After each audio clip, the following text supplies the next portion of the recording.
அறிவிலியே, இன்று இரவே உன் உயிர் உன்னை விட்டு பிரிந்துவிடும். அப்பொழுது நீர் சேர்த்து வைத்தவை யாருடையவையாகும்? நம் ஆண்டவராகிய இயேசு கிறிஸ்துவின் அன்பும் அருளும் அமைதியும் மகிழ்ச்சியும் உங்கள் அனைவரோடும் என்றும் இருப்பதாக.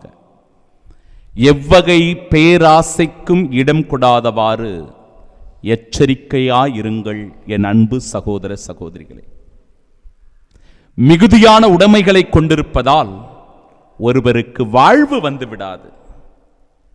நிறைய செல்வம் இருந்தா, பொருள் வசதிகள் இருந்தா நாம சந்தோஷமா வாழ்ந்துடலாம் அப்படின்னு நினைக்காதீங்க.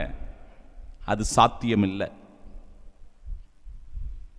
பணம், வசதியோடு, பதவியோடு, அதிகாரத்தோடு இருப்பவர்கள் எல்லாம் கூட இன்றைக்கு நிம்மதி இல்லாமல் இருக்கிறார்கள், உறக்கமில்லாமல் இருக்கிறார்கள், உண்ண முடியாமல் இருக்கிறார்கள். பணம், பொருள், பதவி, அதிகாரம், பட்டம் இவற்றிற்காக பேராசை கொள்ளுகிறவர்களாய் ஒருபோதும் இருக்காதீர்கள்.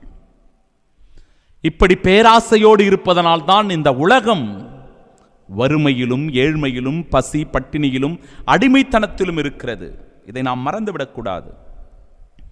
3 உதாரணங்களை சொல்லுகிறேன். ஏவாள், தொடக்க நூல் புத்தகம் 3வது அதிகாரம் 5-6 இறை வார்த்தைகள். 2வது ஆகாபு, 1 அரசர்கள் 21வது அதிகாரம் 16வது இறை வார்த்தை.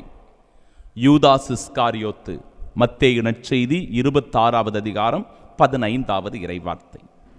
இந்த 3 பேரும் பேராசையினுடைய அடையாளமாக இன்றைய இறைவார்த்தையின் அடிப்படையில் உங்களுக்கு நான் எடுத்து சொல்ல விரும்புகிறேன். ஏவாள், தொடக்க நூல் 3:5-6 இறை வார்த்தைகள். கண் திறக்கப்படுவது, கடவுளைப் போல நான் ஆகிவிடுவேன் என்று தன்னை நினைத்துக் கொள்வது, அந்த பழத்தை உண்ணாமலேயே உண்பதற்கு சுவையான பழம் என்று கற்பனை செய்து கொள்வது, அதை பார்த்தவுடனே மயங்கி விடுவது, களிப்பூட்டுவது, பிறகு அறிவு பெற விரும்பத்தக்கதாக இருக்கும் என்று தனக்குள்ளேயே நினைத்துக் கொள்வது. இப்படிப்பட்ட பேராசையினால் கடவுளுடைய கட்டளையை மீறி பாவம் செய்கிறாள் ஏவாள். பேராசை பெரும் நஷ்டம். ஆகாபு என்கிற மன்னன், 1 அரசர்கள் 21வது அதிகாரம் 16வது இறை வார்த்தை. மன்னனுக்கு எவ்வளவோ சொத்துகள் இருக்கும், வசதி வாய்ப்புகள் இருக்கும். அவன்தான் அந்த நாட்டினுடைய ராஜா. அவன் நினைச்சா அவன் எப்படி ஒன்னா இருக்கலாம். ஆனா அவனுடைய நிலத்திற்கு அருகில் இருந்த ஒரு ஏழை குடியானவனான நாபோதனுடைய சிறிய அந்த திராட்சை தோட்டத்திற்கு ஆசைப்படுகிறான். அது பேராசை. அதனால் அவன் என்ன செய்கிறான் பாருங்க. அந்த பேராசையினால் நாபோதை கல்லால் எரிந்து கொலை செய்யக்கூடிய அளவிற்கு அந்த பேராசையால் அவன் தூண்டப்படுகிறான். அப்படி நாபோதை கொலை செய்துவிட்டு அவனுடைய திராட்சை தோட்டத்தை உரிமையாக்கிக் கொள்ளுகிறான். இதனால் அவனுக்கு வந்தது என்ன? சாபமும் சாவும். பேராசை பெரும் நஷ்டம். 3வது யூதாஸ் இஸ்காரியோத்து, மத்தேயு நற்செய்தி 26வது அதிகாரம் 15வது இறை வார்த்தை. இயேசுவை நான் காட்டிக் கொடுத்தால் எனக்கு என்ன தருவீர்கள்? பேராசை.